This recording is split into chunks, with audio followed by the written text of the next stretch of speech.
Okay, so let's now move on to Microsoft. Updates, a very important component of Microsoft. Unfortunately, Microsoft spends most of its time updating its system, much to the annoyance of most users because it seems to slow everything down while it's doing updates. But it's definitely part of good housekeeping. You must keep your machine up to date. And in most cases, it will update automatically, but not in all cases. And then also things can go wrong as well. So to look for updates, you need to go into the settings, update and security. So we'll cross to the desktop. And if you go into the same place, the start menu, and then settings, and then to update and security. And you'll see that at the top of this screen, it's got your up to date, meaning the Windows updates are up to date, and a check for updates.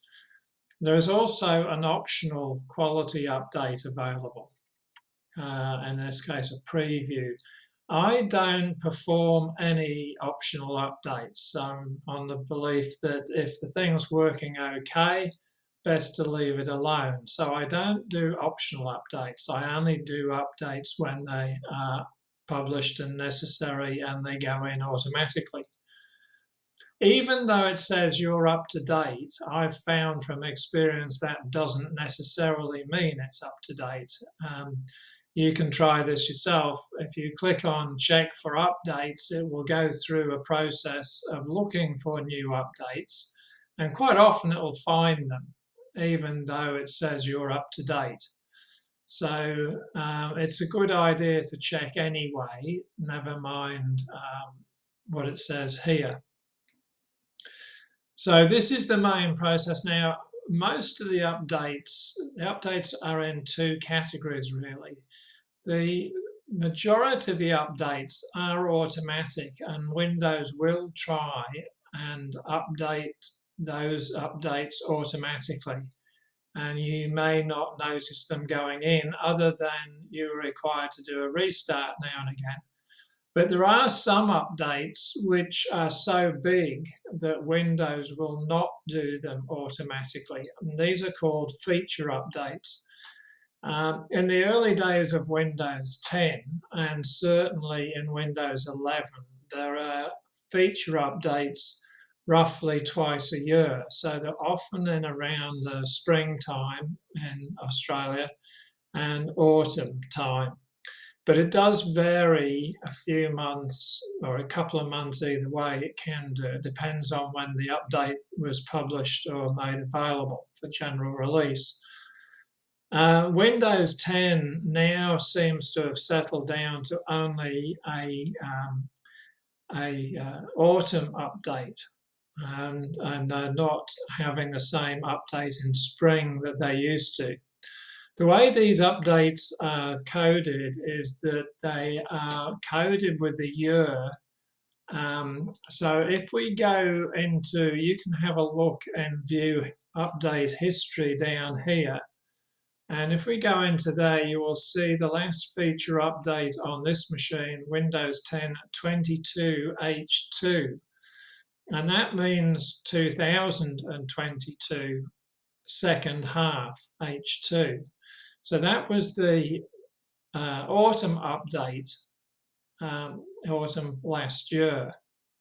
And as we're now in April, there has been no update, feature update for Windows 10. And you can see the previous ones. So there's 22H2 there, 21H2, and then before that 21H1. So this 21H1 was the spring update. This was the autumn update. So each of them comes out, and they are significant updates. They can be significant updates, such that it might take some machines, relatively low-powered machines, still running on a spinning disk, it may take a machine like that half an hour, 3/4 of an hour to actually do the update. So that's why they don't do these automatically, because if they did, it would really severely hamper the computer's performance. And generally speaking, once the update has gone in, it will need a restart, because a restart is necessary to swap the old software to the new software. So it's done on, you've got to kick these feature updates off yourself. It won't do them on its own generally, because they realise that it has detrimental effects to the performance of the machine. And I often find during that process, certain things not necessarily working as they should. So the feature update might go in, but you've not done a restart. Sometimes you find certain things don't work as you would expect them to work. So the best thing to do with a feature update is to let it go in, restart the machine, and then carry on. And you can decide to do this in a more convenient time. So that's feature updates. But as to general updates, they will occur as and when required. And there is several every month. And these come out usually on Microsoft Tuesday, as it's known in the US, and for us it's Microsoft Wednesday, which is usually the second Wednesday of each calendar month. So the second Wednesday of each calendar month, you can expect to get 1, 2, 5, or 10 updates. It's not necessarily going to be that many as what you see, but what they now do is they now clump all these updates together, and they call it a cumulative update. So whereas in Windows 7, there might have been 30 or 40 updates, in Windows 10 and 11, you only tend to find there's 2 or 3. But that's not because there's only 2 or 3 things being updated. It's because the 30 or 40 have been put into what's called a cumulative update. So we really don't know how much is being updated of the operating system. The only sort of guide is that the longer it takes, the more that's probably being updated, but we don't know the exact number of updates in a cumulative update. So again, if we go into the history, below the feature updates up the top here, you'll see that there is a number of cumulative updates. And these were done in, as you can see there, in March 2023, in February 2023, another one in February 2023. So it looks like there was 2 cumulative updates, and yet, and then in this one, it's an update for other things. Then the next one is back in January, cumulative update back in January, and you can see them going back in time. And it is interesting to know these updates all have a specific number. It's called the KB number. And this KB number is unique. And the KB stands for knowledge base. And if you go into Microsoft's knowledge base and look up this number, it will tell you what is in that update. So you can find out all the details of it, but not many people do. The only time that this becomes important is sometimes one of these KB updates is actually incorrect or has problems with it. And what Microsoft then does is take it out again and reissue that update. But in the course of that, you may have had some problems. You and many thousands or millions of others may have had a problem. So they get to find out about it pretty quick, because everyone gets very upset when they make a stuff up in these updates. But Fortunately, it doesn't happen that often, but this reference number is how they refer to a specific update. Okay, so if we go back to the main screen for updates, you'll see you can pause updates for a length of time. It says 7 days here, but sometimes it's a month that's allowed. You can pause the updates, the idea being if you seriously don't want anything to affect your machine for a little while, you can put a pause on it. The active hours is really just when it's going to do a restart or when you don't want it to be doing updates. For most consumers, it doesn't really make much difference. Okay, so, and the general comment here needs reference to it. This PC doesn't currently meet the minimum requirements for running Windows 11. And this is due to the fact that this particular computer is too old and doesn't have a particular chipset on the motherboard to allow it to meet the official security requirements of Windows 11. The machine is actually quite capable of running Windows 11, as in the CPU, memory, and all the rest of it, but it's just missing a vital security chip called TPM, and at the moment Microsoft is not allowing machines that do not have this chip or have this chip disabled from going to Windows 11.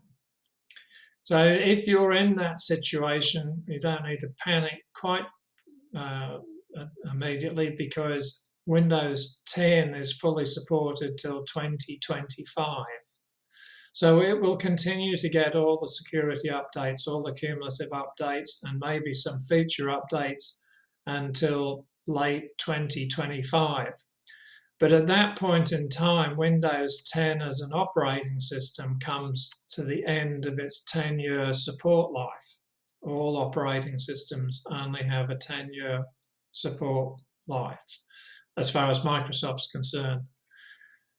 So this comment here will remain here permanently on this machine because it doesn't have the required TPM module.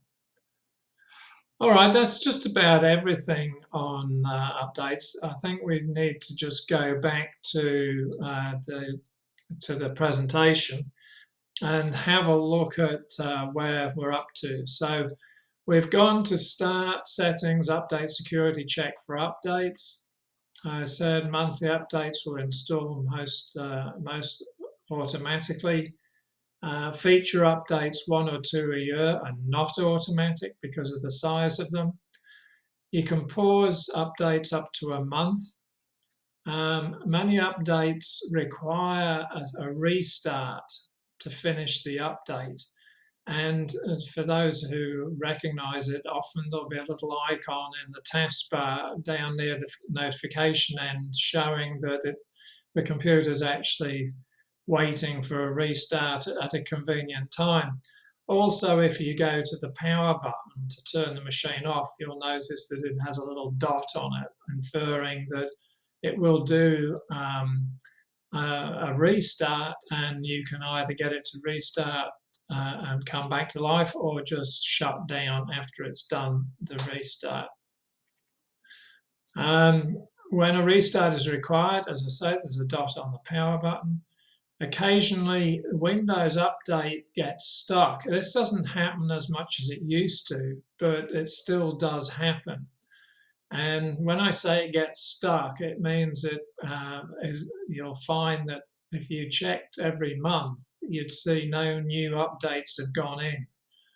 So for the previous month, there's been no activity in updates. And if you find in another month's time that's still the situation, then there's something wrong with your machine, and the updating process has got stuck. And this needs to be sorted out because it means you're missing possibly vital security updates and your machine is more open to attack. So If you see that the updates aren't happening, or you don't see updates happening at all, then you should investigate further. So it's a worthwhile exercise, as I said in the last dot point, to check for updates at least once a month. So a part of your housekeeping is to just go into updates, say check for updates.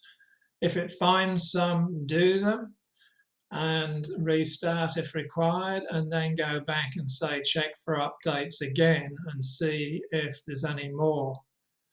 But by doing that, it means that you know the updates are occurring. All right, let's look at another thing now, Windows Firewall. The firewall in a machine is a bit like a firewall in a car. The firewall in a car is between the engine compartment and the passenger compartment, and the idea being to keep any fire that starts in the engine away from the passengers. And the same thing with a firewall in a computer, it's trying to keep the nasties or the hackers away from your PC so that no one can just get into your PC that's not authorized. You probably know that your PC is connected to the network via what's called an IP address. And this IP address is just a single address, but it can have many ports. So within the IP address itself, there can be up to 1,000 ports, actually a lot more than that, but there's only about 1,000 used commonly. So whilst it's the same IP address, the IP address is followed by a colon and then the port number. And various things work on different ports. Things like email works on one set of ports, browsing works on another. If you were using Zoom, it might be on another, and so on. There's many, many different ports used for different purposes. And the idea of the firewall is to make sure none of these ports are open for illegitimate purposes, that they're only open for the applications that need them. So it is important that your firewall is working. Fortunately, there is another firewall probably in your system, but we'll talk about that in a minute. So you can go to the Windows firewall by again going to Network Settings and Network and Internet and Windows Firewall. We'll go there in a minute and have a look, but you need to check when you get there that the firewall is on for your domain and for private and for public. Some internet security software switches off the internal Microsoft firewall because, for example, people like Norton have their own firewall in their security software. So they choose to use their own firewall rather than the Microsoft firewall, and they will turn Microsoft's firewall off. Other virus scanners do not turn Microsoft's firewall off. They work alongside it and have effectively a double firewall.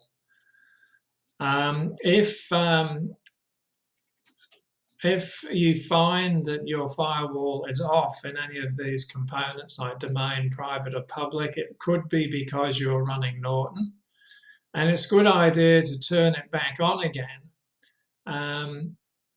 And if it gets turned off again, it just means you've got a virus scanner that wants to control the firewall. So it won't let you turn the Microsoft one on.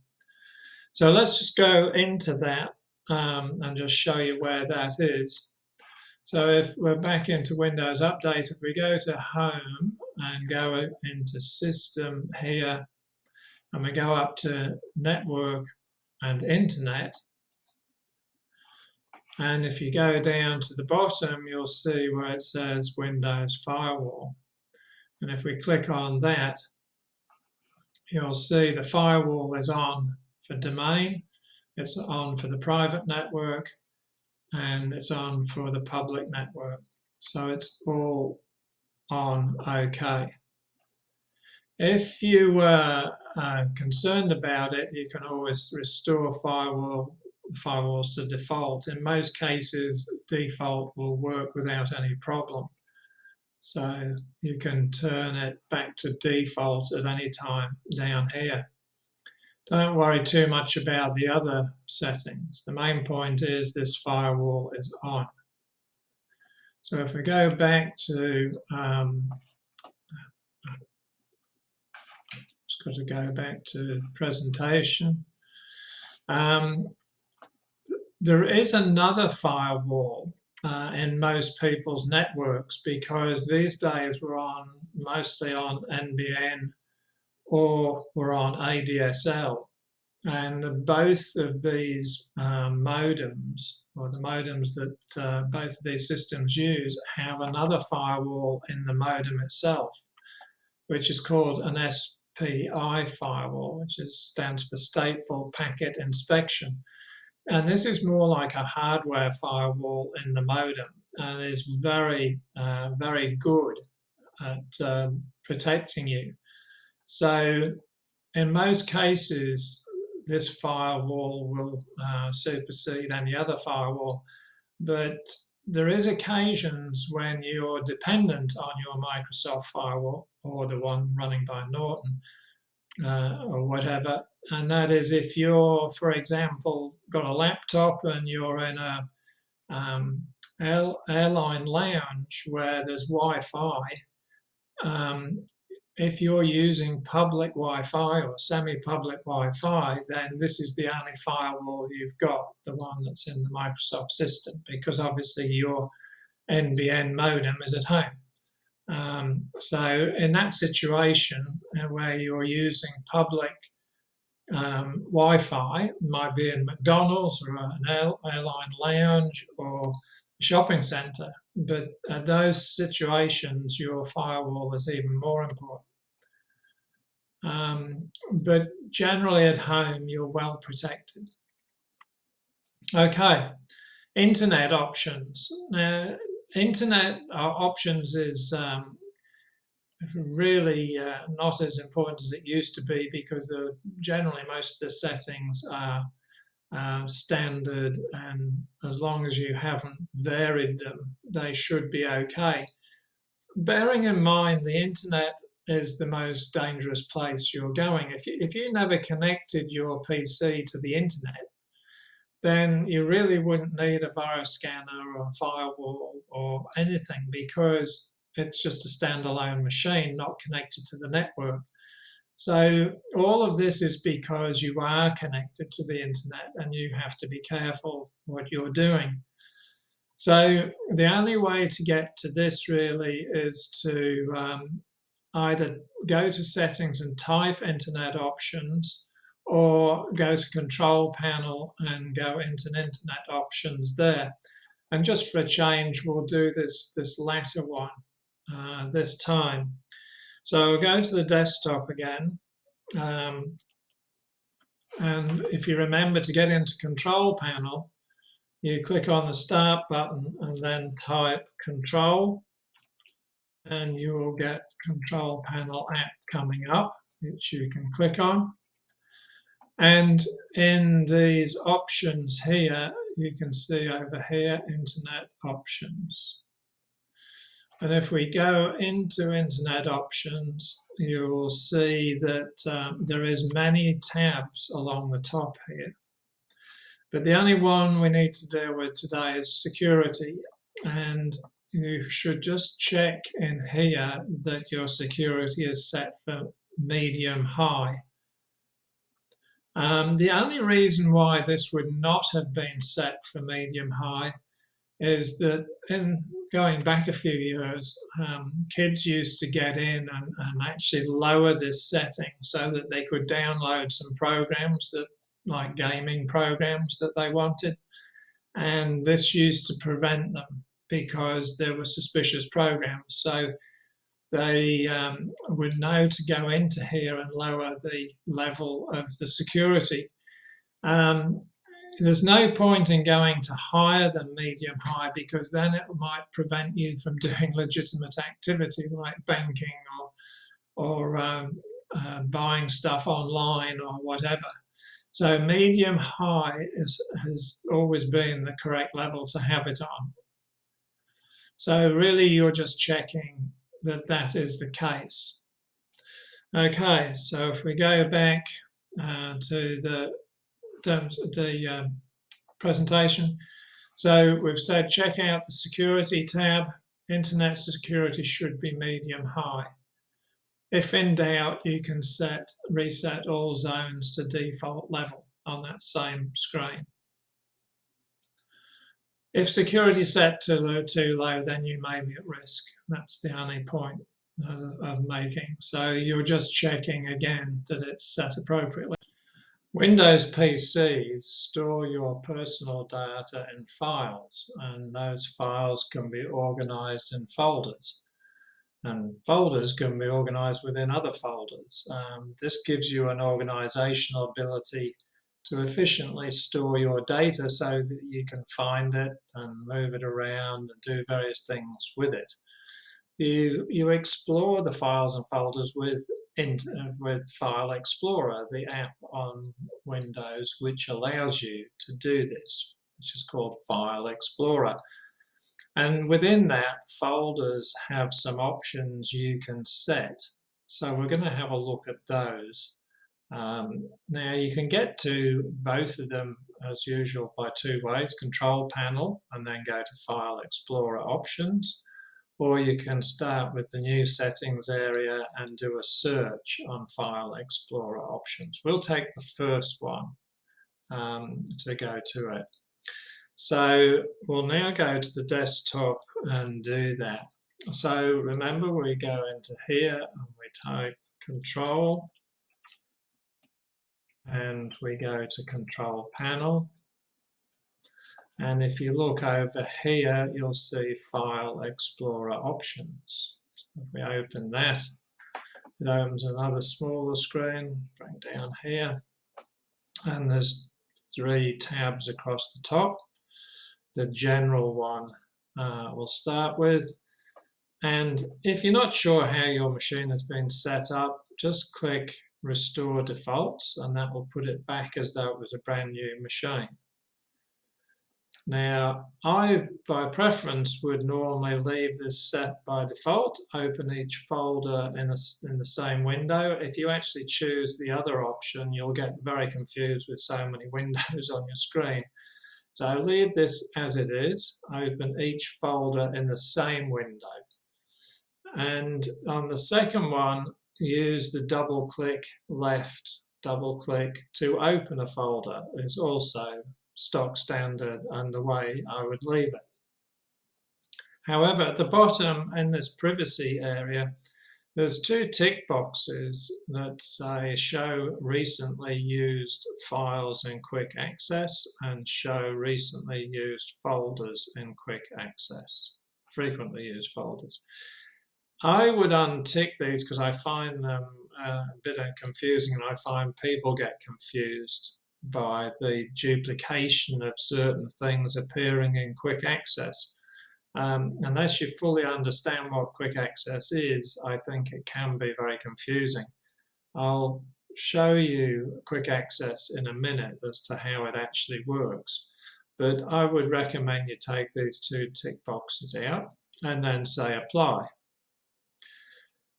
If you then go to view, there's a lot of settings in here, in fact an enormous amount of settings, but just leave them all as default, and if you're not sure if that default or not, click on default. And then the only ones I would change would be to say here, to show hidden files and folders. Now this is a personal preference. I would rather have it show hidden files and folders, but you may choose to leave it by default. The reason why Microsoft doesn't show hidden files and folders by default is that some of these are fairly critical folders, and if you accidentally deleted them, you might cause more problems than you would like. So if you're not too sure, just leave this one ticked, don't show files and folders. But to me, it occludes the visibility of certain important things. And the other one I would change is here where it says hide extensions for known file types. I would untick that and say I want to see the extensions for file types, because that's what helps you work out how your machine's running and what's opening with what and so on. So the extensions are the bit that appears after the dot. So the docx, the .jpg, the .pdf, .exe are all file extensions that tell the computer what application to open. So it's important to be able to see those, really. So I'm going to say apply that, and we'll say OK. So that's the options you need to set in File Explorer options, and that's all. So we'll go back to the presentation, just close that, and I'll see if I can get back. So we've said in General tab, restore defaults, and then you know where you are. And then my choices are open each folder in the same window, select double click to open an item, untick the two boxes in privacy. Quick access confuses many users, but you can choose to pin any folder to quick access. If you want to get to it from the left-hand menu in File Explorer, and I'll show you what I mean. And then in View tab, restore defaults, in case they aren't set to defaults, and then my choices are show hidden files and folders and drives, that's my choice, and untick the hide extensions for known file types. Good idea to do that, because you can then work out what application is going to be opened. All right. So before we go to file types, we'll just have a look at File Explorer again with those settings. So we'll go back to the desktop. When you go up to your username area, you will come up with this screen, which shows the basic folders that are there on all machines, and there'll be some extra ones, things like documents, downloads, desktop, music, pictures, videos are there on all machines, and it's Microsoft's way of helping you organize your personal data by giving you these folders. Initially they'll be empty, but as you build up and create stuff, that's where it will go. And Microsoft tries to do the right thing, so that if you were in Word or something that's going to create a document, even if it was Excel or Word or something, it would try and push you to save it in documents. If it was a picture, it would try and put it into pictures. If it was a video, it would try to put it in videos, and so on. And if you download something from the internet, it will generally put it in the downloads folder, unless you've said otherwise or asked it to ask on each occasion. So that's the purpose of these basic folders that are provided right from the beginning. Some of these other folders, see there is .cache and .dwagent, .ms, is because I've requested to show the hidden files and folders. So some of these, particularly the grey ones, are the ones like AppData and DWAgent are there because I opted to show me hidden folders. Okay, on the left-hand side, you have the menu which shows the standard folders and your disk drives down the left-hand side, and these same folders as the ones I just went through here. But this area up the top is called the quick access area, this group, and you can minimize it and get rid of it so it's just a single line title, or you can expand it like that. And these all have a little pin by them, which shows these are folders or drives in this case that have been pinned here. And this is purely your decision whether to pin them here, because some of them are duplicates. You see the desktop is down here anyway. and it's also up here, and it confuses people to some degree as to what's the difference between this and this, and the answer is nothing. They're both the same. So the fact that it's here as well, it sort of thinks, well, why do I need that there? Well, you can get rid of it because this is just a quick access area of pin. So if you right click it and say unpin, it's gone. Still down here because this is the actual folder, but it's no longer here. And the same with documents. If I right click it and unpin, it's gone. And I could do the same thing with all these others. But you can pin any folder there. So if I go back to documents over here or documents here, let's say we do it here, if I right click it, I can say pin to quick access. And I do that and it's reappeared over here.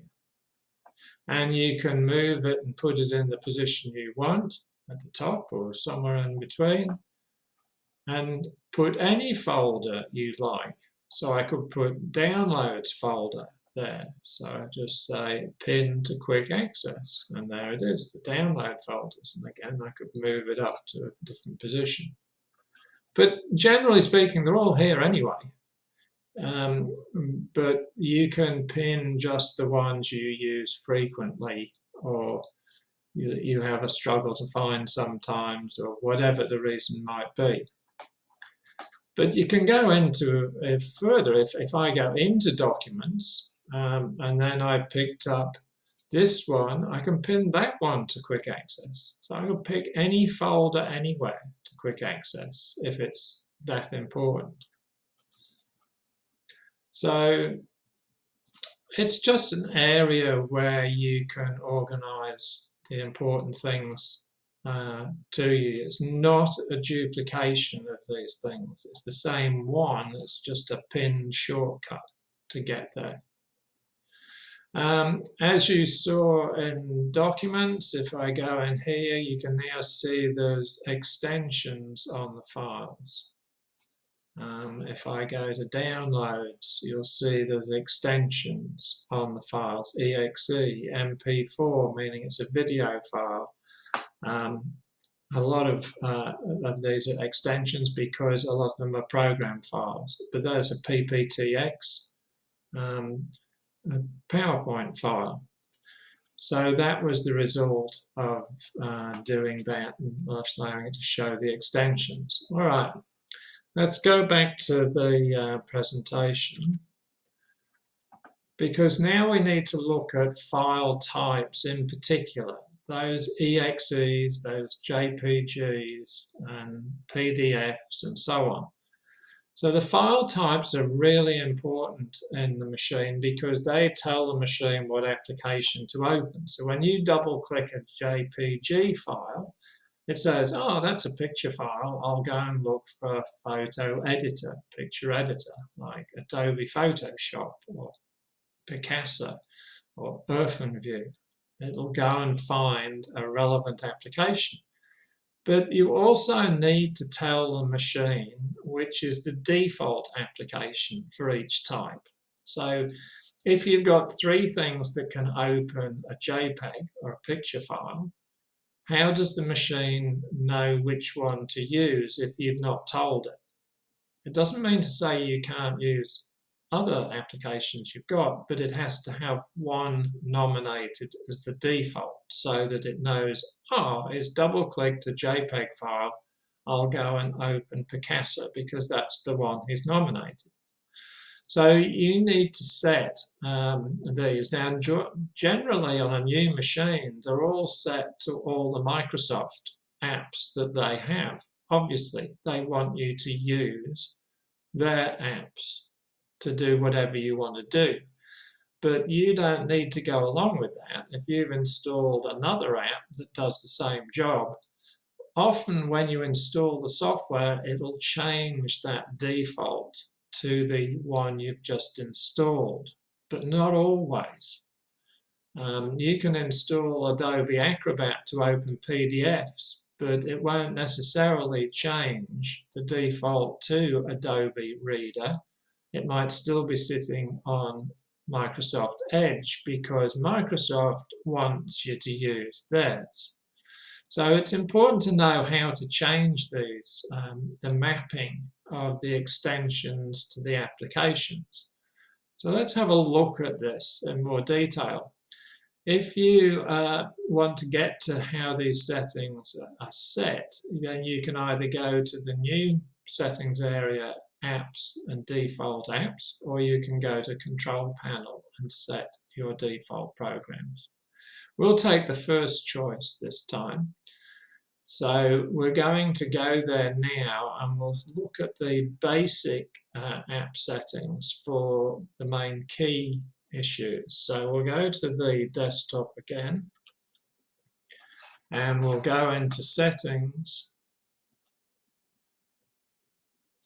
as before, and then we'll go into apps.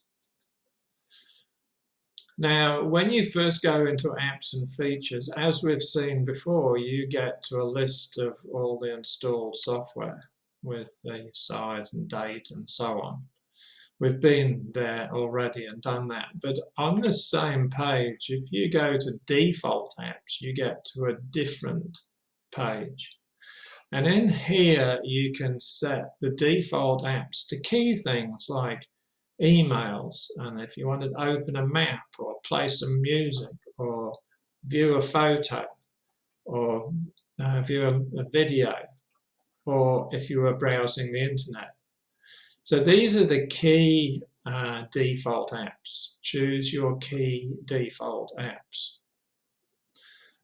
And if you click on one of these, it'll show you the other options you can use. It takes a moment to come up, but then it'll give you the options for photos, and these are all photo viewing options that are installed on this machine. You can have Earthman View, you can have Paint, Paint 3D, Picasa Photo Viewer, which is the one that's picked at the moment, and others. And it's your choice as to which one you want to use. I'm going to leave this set at Picasa Photo Viewer. So if I click on that, it'll eventually disappear and go back to showing that. Another key one is down here is web browser, which is something I change on all machines because I prefer to use Google Chrome. But you could use the recommended, obviously, because it's Microsoft, Microsoft Edge, or just Firefox. Internet Explorer has now been withdrawn, but still coming up on this machine, and so on. And I'm going to leave it as Google Chrome. So they're big things you're selecting in terms of main key default apps.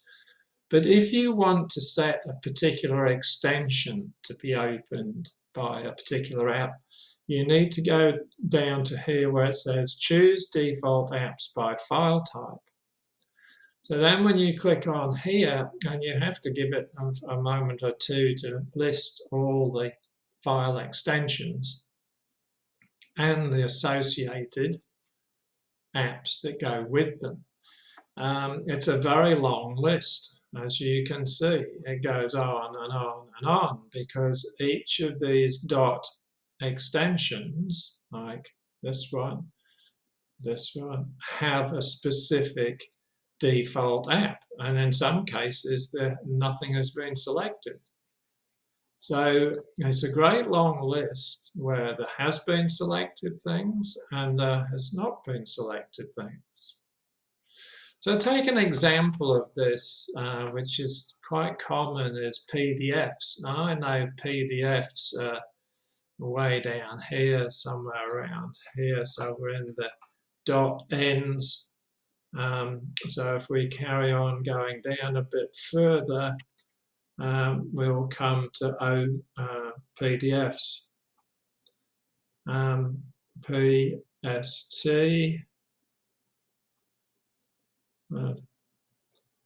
And here we come, we're getting closer, PDF.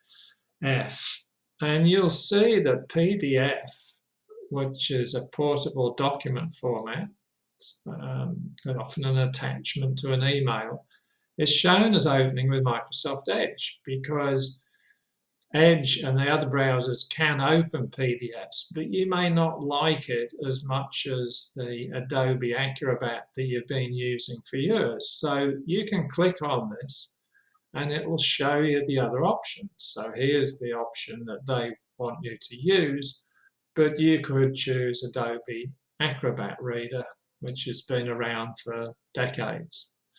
Or you could use another web browser, Google Chrome, but when you open it, it'll look different. I mean, it's the same content, but it'll be different. How you print it will be different. How you do things with it will be different. The menus will be different. So if you want to use Adobe Acrobat, you just click on Adobe Acrobat. Now, often, because you're trying to move away from the Microsoft universe, it will say, try Microsoft Edge. It's new, it's fast and built with for Windows 10. But if you want to switch anyway, you can just click on Switch Anyway, and guess what? It changes to Adobe Acrobat. So the same goes for any program that's a JPG or a video file that you want to open in a specific application. You can change it here in this table, and you can change it back again or whatever at any time. So this is how you change the default apps. So we'll close that now, and we'll go back to the presentation and see if we've covered everything. So we talked about the functional app defaults at the top, things like emails, music, and so on. We scroll down to the default apps by file type, and that great long list and of associations between the extension itself and the software application. You can change this association if you want by clicking on it. An example is RTF. I use the example of PDF, but RTF is a rich text format. It used to be the extension that WordPad would put on a file. And if you have Word installed, if you've installed Word, then Word will take over WordPad in opening RTF files. But if you want to go back and use WordPad, you can change it back. It's your choice, not Microsoft's choice. And when you click on an application, click on the application to see the options available. So you can see which ones, click on the extension, I should say, and see what the options are. Note the choices available and the one that's chosen. And you can change the association and give it a try, or change it back as you wish. Okay. So the next thing we're going to do is we're going to do a hardware and software audit of this machine. It's not easy to get a printout of the hardware. Remember, we looked in Device Manager, that long list of hardware items and their details. And the same with the software, there's a great long list. But it's not easy to get a print of it. The only way you can do it is a screen print. So you would screen capture it and then screen print it or put it into a document or whatever. It's not very convenient. There is a much better way of getting a complete listing of what's on your machine. And that's to use some free software called Bell Advisor, which has been around for yonks, literally. It's been going for 20, 30 years. And it's the go-to place if you want to get a listing of the details of a machine. You can download it for free by going to this location. We'll go there now. It says try for free. And if we go down here, it says download your copy of Bell Advisor. When you click on that, you may be asked to put in your email address, just because it keeps a record, I think, of how many people are using it and so on. So because I've downloaded it previously, it's not asking me to do that, or at least I don't think it will. It'll probably, no, it's just going ahead and downloading it. And it'll offer to download it into your downloads folder. Now, because I've practiced this just now, it's already there. So I won't download it again. It's already in my downloads folder. Okay, so we'll cancel that.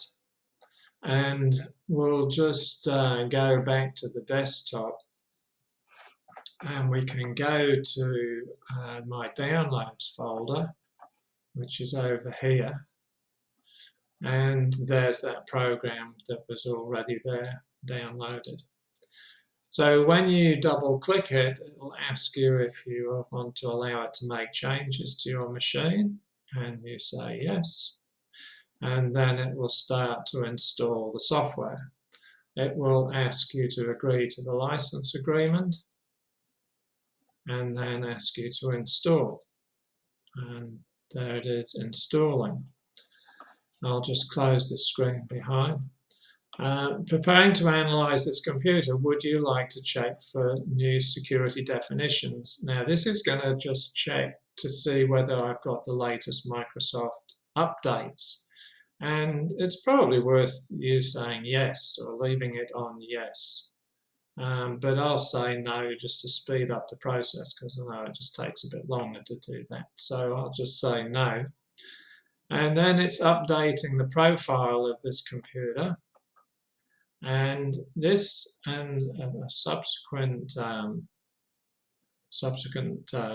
pieces of work that Belarc does takes a little bit of time to go through. So I may pause this whilst it's, well, for example, I don't need it to look at the local network, so I can skip this step, but if necessary, I will pause. No, it's finished already quickly, because I told it to skip the network side of things. Now, this is the profile of this machine. And you will see now there's heaps of information recorded. And remember, this can be easily printed. You just hit print, as it would be for any file from a browser. So over here, you've got details of the operating system, when it was installed, and things like that, the language and so on. You've got information about the processor, 64-bit. Some of this we've looked at before, i5. You've got stuff about the local storage down to the model numbers of the hard drives, even the serial numbers of the hard drives, the size of the hard drives, and even the status, healthy. Over this side, you've got the system, the manufacturer of the motherboard and its model number. Same again here. And then the memory that's installed, 2x4 gigabytes strips in 2 of the DIMM sockets. And you've got more details about local storage, even to the size of the storage and the amount free on each of those, and even to the operating system installed on C. Okay, and then users, there's a local user account, Peter F, that's the one I'm in at the moment, but there's also an administrator account. There's printers attached over here, and the bus adapters, data bus adapters, multimedia, that's webcams and things that are installed, and so on here, the graphics card, monitor, virus protection that's installed, Malwarebytes, Avast, the communications, the actual network and the network address and the gateways and so on to get out on the internet. Other devices including Logitech webcams, microphones, speakers, everything. because I skipped the network map, it didn't do that, but it's interesting to get that if you've got time to let it go through that. And then it goes on to other stuff about the software. For example, in here, the software licenses, which can be quite interesting, the product keys for various software on the machine. Sometimes it can be handy to find some of the details of that if you're moving to another machine. And then finally, you get this very long list of all the software that's been installed on the machine and the version number of that software, and even to whether it's 64-bit or 32-bit. You can see the 64-bit is highlighted in green. This list can be very useful if you're moving from an old machine to a new machine, because you can run out this and print it and then decide on your new machine which of these packages I'm going to reinstall. Because it's nice when you're moving to a brand new machine, it's got no rubbish on it, and you only want to choose to install the specific stuff that you want. So that's Belarc Advisor, very good for taking a snapshot of all the hardware and all the software on the machine. And it'll even tell you if it's up to date, but I told it not to bother about checking the latest security fixes, but if I had, it would show that was significant ones missing. So that's Belarc Advisor, and very worthwhile to do that. Okay, so we're now just going back to the hardware and software audit page we had. We download from the internet and install Belarc Advisor. We run an audit and display it in the default web browser. It provides a complete audit of the hardware and software, and includes software versions and some license numbers, not all, unfortunately. Includes complete listing of all installed Microsoft updates, which is really quite handy. Okay, so we now move on to another area, which is startup programs. There is a way of looking at startup programs. These are the ones that when you boot the machine, what is it that starts up in the background and then is running continuously? This can have a big bearing on how well the machine performs, and it's very worthwhile knowing what is starting. Now, there's a number of ways you can view this, and there is also another free application that is very good to analyze this important area. So you can go into the start and type msconfig.exe, which will do that very briefly, and you can see what I mean, because it's very comprehensive but not very user-friendly, not as friendly as the application I'm going to show you. There is an application produced by Windows Cisternals. Now, Cisternals was a software company that developed a whole lot of tools, including auto runs was one of them, and we'll be covering another one in a few minutes. Cisternals was a company run by a private individual, but he developed all these tools, and then Microsoft bought him and his company outright. I think he made about 20 or 30 million out of that purchase, and he now works for Microsoft. So he's not really lost a job, he's really just gained a lot of money. And these sysinternal downloads are really good, and as you can see from this link, it's still called sysinternals, which was his company, but it's now part of Microsoft and fully supported by Microsoft. So you can download this from the same as Belarc Advisor. If you go into this location, you can see here it's fully Microsoft affiliated on a Microsoft website, and this is Auto Runs version 1409, and you can download it and install it from this link here. So we can do that.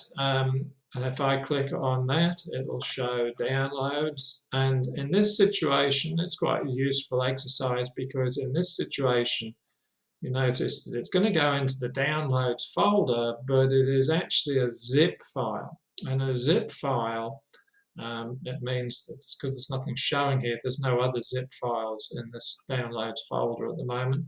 A zip file is a compressed zipped folder, and when we download this we're going to have to extract it to run the program.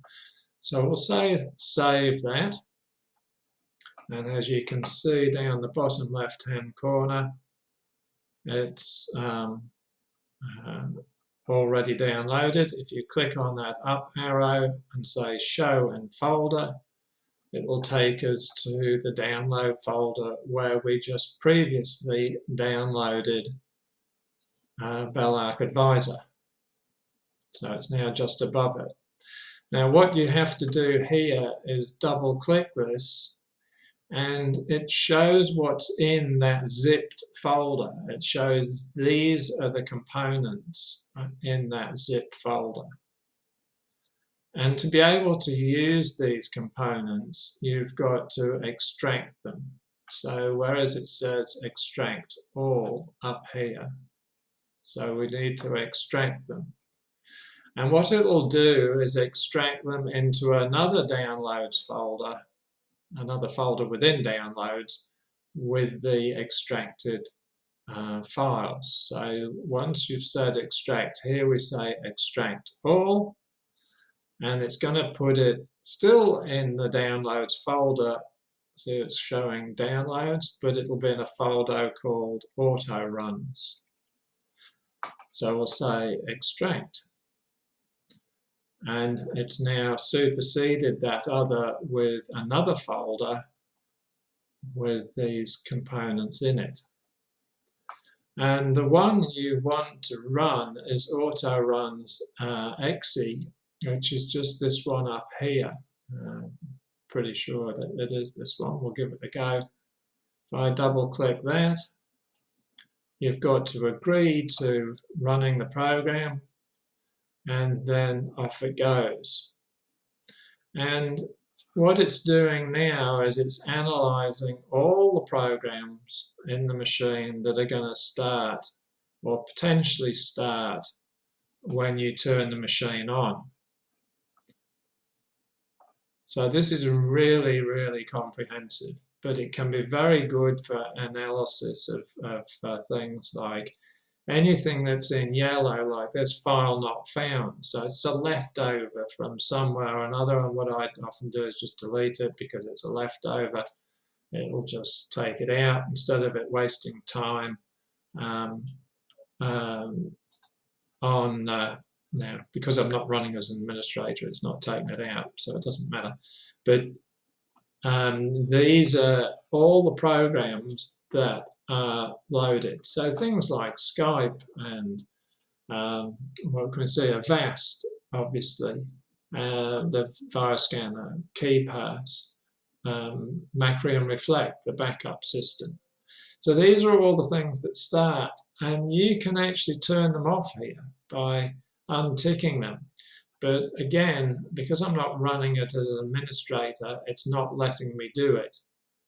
But if I change this to run as administrator, it will say, do you want to allow access this? I say yes, and then it will run as an administrator. So now, whereas I couldn't delete one of those files in yellow, I can now delete it. Are you sure you want to delete this entry? And say OK. And this time it has gone. And the same thing with this one down here. I can say delete, and I say delete, and it's gone. And so on. And I now would be in a position to switch any of these off that I wanted to switch off. So if I didn't want for example, DWA agent monitor to be started, I can just turn it off. And the next time I boot this machine, it won't start. I would have to initiate it to start it. But I can come back in here and turn it back on again. So I was just saying fail to enable, probably because it does need to start right from the beginning. But what is handy about this is being able to analyze if something's going wrong or there's things that are starting that you don't want to start. There is a cruder way of switching off things like Skype and so on from starting at boot, but this is a far more definitive way of determining what starts and what doesn't start. It is quite amazing how much is in there, and there's probably a lot of it that doesn't need to be there. But since it doesn't do any harm, there's no need to sort of go through and switch off everything you can, and also you might find your machine doesn't start too well. But in the right hands, you can do a lot of diagnosis of what's starting and not starting. This would all be still in the other way I was referring to, MS-config. It's just that it's not in such a usable fashion that you can just start and stop it. So that's auto runs, very useful program. So I'll close that, and we'll close that, and we'll close all of this down, and then I can get back to the presentation. So we went and installed auto runs. Click on download auto runs, go to downloads, extract the files to the folder labeled auto runs, double click auto runs exe, and select the logon tab, which was in there. It shows the program, descriptor, publisher, and location of the program. Untick programs to prevent them from starting at boot. See if you can recognize all the programs listed. Now remember, this machine has a lot of software on it, so your machine would probably have a lot less, and there would not be anything like as long in the list. But if in doubt, don't change anything. You're just learning about what's going on in the machine.